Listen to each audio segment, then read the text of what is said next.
Okay, continuing on here, trudging through chapter 7 of Acts. How we got here, the Acts Chronicles, part 13. Stephen the historian pisses off the establishment. We'll call this part 2, even though we've interjected some between part 1 and part 2. Okay, so Stephen is talking before what? The Sanhedrin? The religious elders of the Jewish realm in Jerusalem, as the church has grown by leaps and bounds in quick order. Okay? They've grown so much that there are like over 5,000 people in the town who are participating with them. Pisses off the religious establishment. Their income is at stake. They bring him to court, and he starts giving them this long lecture, a recount of the entire history of Israel. Why does he do this? Number one, to show that he knows and is a true Jew and knows the history of Israel. Number two, to reveal to them the promises that God gave to Israel, to give them the land, to give them the seed, to give them a savior. Also, number three, he wants to show them that, they're there, the church is there in Jerusalem right now. Not the religious establishment, but the church. Because they crucified the inaugurator of life. Well, surprisingly, 3 days later, he rose from the dead and all hell broke loose, as far as the religious establishment's concerned. All hell broke loose because this resurrection from the dead changes everything. You have to ask, what does it mean for our immediate lives, for the long-term future, for the ancient history? What does this mean? Nothing like this has ever happened before. No, none of the religions on earth, Buddhism, Muslim, Hinduism, the religion of the Aztecs, the ancient Greeks, none of these guys ever had a true resurrection from the dead. Because, first of all, the vast religions of the world don't believe that the dead are dead. They believe that the dead are still alive. The dead are still living. But only the Jews in the Old Testament taught that the dead are dead. And you can prove it to yourself. The word soul shows up 400, 500 times in the Old Testament. Go look up 100 of them. Look up 100 and read the verse where it uses the word soul, and you'll see. The soul that sinneth it shall die, and many other phrases that indicate that the soul is not immortal. So, this resurrection from the dead by Jesus, the Christ, this is very interesting. This is very powerful. This pisses off the religious establishment, and it brings a huge following of people who say, whoa, I think I see something here. So, Stephen is before the Sanhedrin. He's talking to them. When we left off now, the last time I said I'd start at verse 17. Okay, so this just brings you up to speed. He's giving them an answer as to why this is going on and why he is preaching.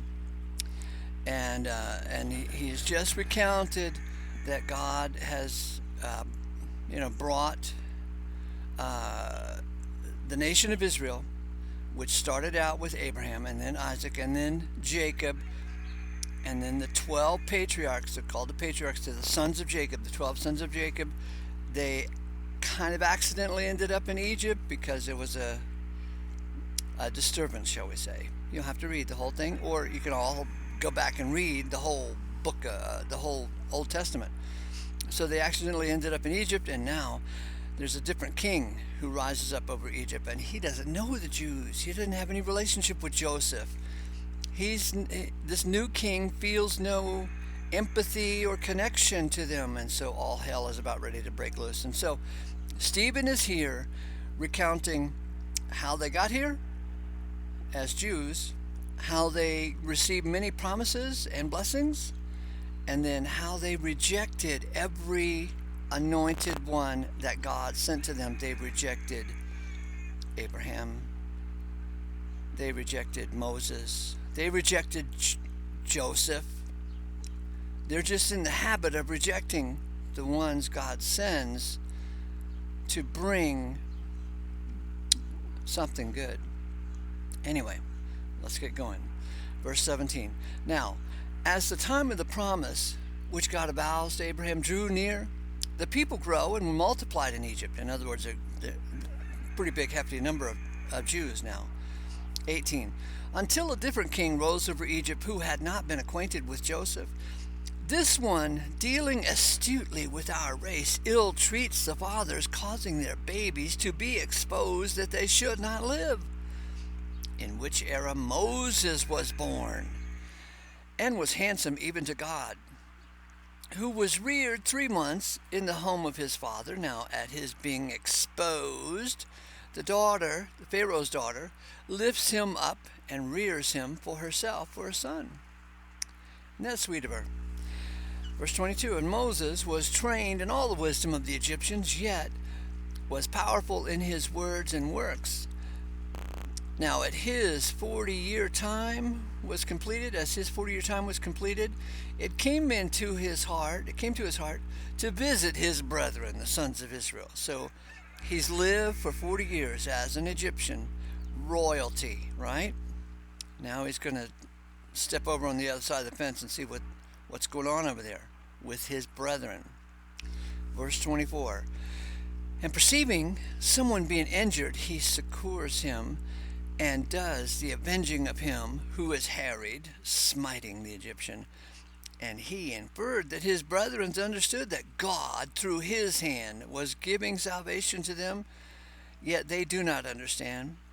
Besides, on the ensuing day, he was seen by them as they are fighting, and he interceded with them for peace, saying, men, brethren are you? Why is it that you are injuring one another? Yet he who was injuring his associate thrust him away, saying, who constitutes you a chief in justice over us? You do not want to dispatch, meaning kill. You do not want to dispatch me in the manner that you dispatched the Egyptian yesterday, huh? Do you, huh?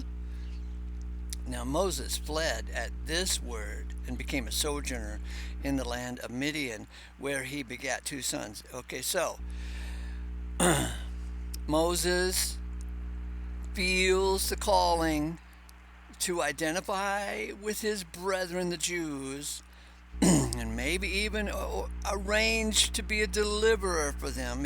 I'm sure he's operating blindly here at this moment, but he's got this calling internally, and they blew him off. And I tell you, no matter what kind of rejection you go through, it's not easy to go through rejection. And when he acknowledges that he has an affinity for the Jews as his brethren, so he's kind of like building a fence, an instant barrier between him and his Egyptian family, that his adopted family, he's now being kind of rejected by the dirty Egyptians and the dirty Jews. Everybody's hitting on Moses, right? So he splits. He's confused, and he's about to spend 40 years in the wilderness. Okay, so again, Stephen's reason for bringing this up is to show how Israel, the Jews in this case, they rejected not only Joseph, now they're rejecting Moses. And he's bringing all this up to say, you just rejected Jesus, the inaugurator of life. But it didn't turn out like you thought. God raised him from the dead. Okay, let's see if we can capture a little bit more here. Verse 30. And at the completion of 40 years, a messenger was seen by Moses, in the wilderness of Mount Sinai, in the flame of a thorn bush fire. Now Moses, perceiving it, marvels at the vision. Yet at his approaching to consider it, the voice of the Lord came. I am the God of your fathers, the God of Abraham and Isaac and Jacob. Now Moses, coming to be in a tremor, dared not consider it. Now, The Lord said to him, "Loose the sandals from your feet, for the place on which you stand is holy land." In perceiving, I perceive the ill treatment of my people. So this is still God speaking to Moses.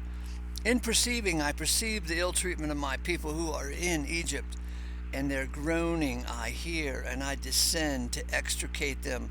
Now come hither, that I should be dispatching you into Egypt. This Moses whom they disown, saying, who constitutes you to be a chief and a justice over us, this one God commissioned to be a chief as well as a redeemer, a justice, with the hand of the messenger who was seen by him in the thorn bush. Okay, verse 36. This man led them out, doing miracles and signs in the land of Egypt and in the Red Sea and in the wilderness for 40 years. This Moses who says to the sons of Israel, a prophet will God be raising up to you from among your brethren as me. And who was that prophet? It was Jesus Christ. 38. And this is he who came to be in the ecclesia in the wilderness with the messenger who speaks to him in Mount Sinai with the fathers, who receives the living oracles to give to you, to whom our fathers are not willing to become obedient, but they thrust him away and turned to Egypt in their hearts. Okay, so God led them out into the wilderness on the way to a promised land. And what did they want? They wanted to return to the old bondage, to the old beatings, to the old slavery system that they were familiar with. It's kind of like the Stockholm Syndrome, right? Everyone goes through it. Sipping my coffee here. Verse 40. Saying to Aaron, make to us gods who will go before us. For this Moses, the man who led us out of the land of Egypt, we are not aware what became of him. That's what they said to Aaron. Make us gods. Why would they want gods? They're nuts. The gods didn't lead them out of Egypt. The gods didn't promise them anything. No blessings. There are no gods. It was the God of Abraham, Isaac, and Jacob who's bringing this about, and they're rejecting him. They're a fickle bunch. 41. So they make a calf in those days, and they led up the sacrifice to the idol, and made merry with the works of their hands. Aha! Here we go. This is free will business, baby. They made merry with the works of their hands. Humans, apostate humans that reject God, they want to earn the love of God. They want to earn their position in the universe. They want to earn credit and pats on the back.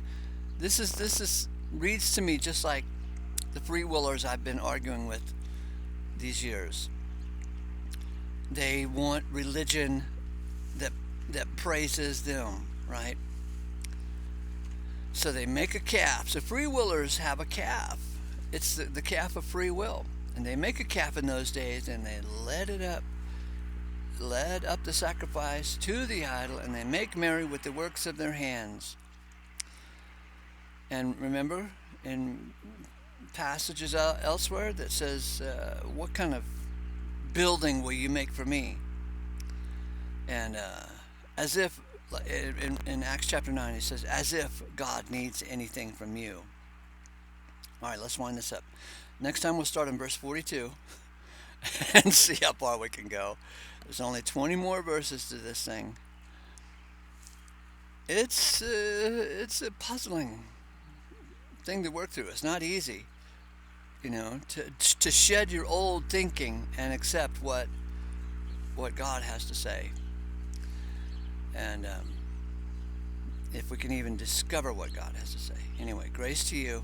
Thanks for spending some time with me, and we'll talk to you later, starting at verse 42.